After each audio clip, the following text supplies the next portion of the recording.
verses 14 to 16. Because he loves me, says the Lord, I will rescue him. I will protect him, for he acknowledges my name. He will call upon me, and I will answer him.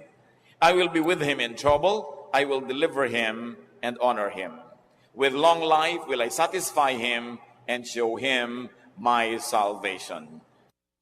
So yan daw ang gustong gawin ng Panginoong Diyos sa isang taong nalulugod sa Kanya, nagmamahal sa Kanya at kinalulugdan niya.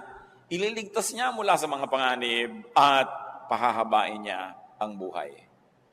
Love God. Who you love can lengthen or shorten your life.